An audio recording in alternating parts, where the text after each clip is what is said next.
Üçüncü dagы bir okuya kelет, Tirmizide kelет. Бул окуя пайгамбарыбызга сахабалар тамак жөнөтөт эле.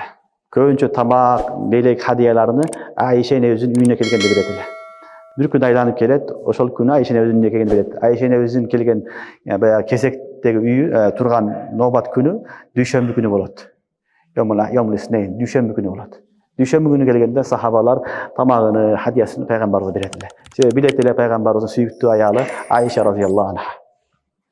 Анан аялдар топтолуп алып, кайра машвара кылышат. Машвара кылышат дагы, биздин үйгө келгенде хадия келбейт, белек беришпейт. Айшанын үйүнө барганда эле белек берише берет. Белек берише берет.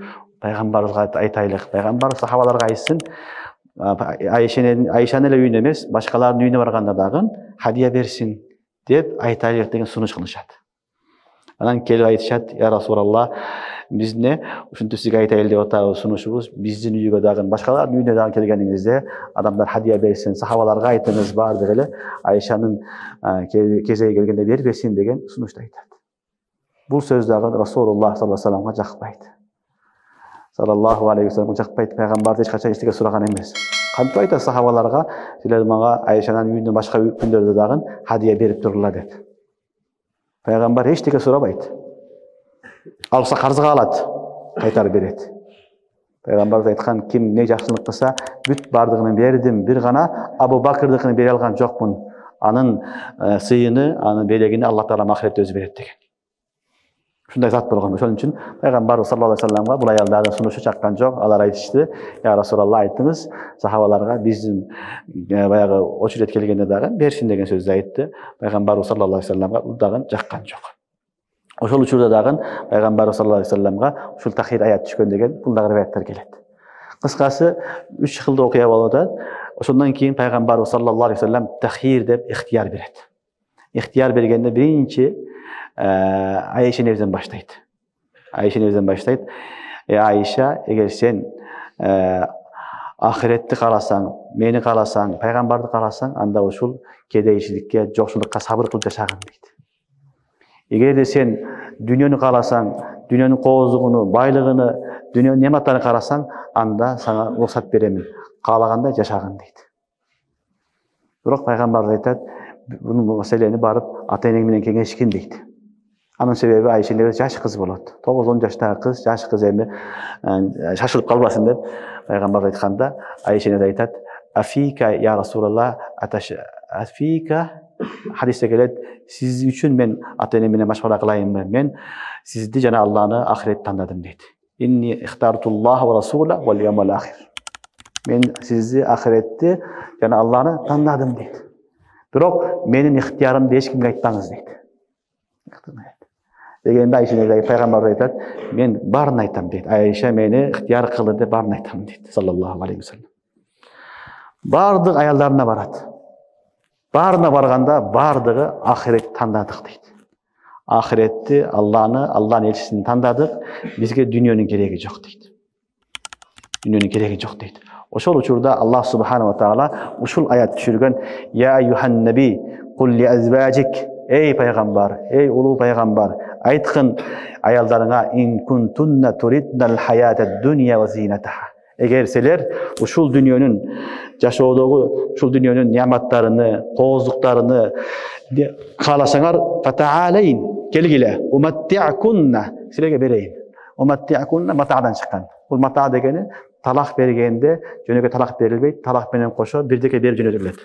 Буну мата деп айтылат. Мута деп айтылат. Түшүнүңөрбү?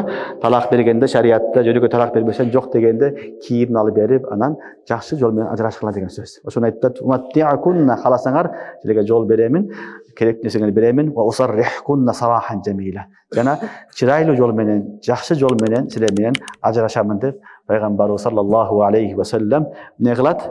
Ихтияр берет.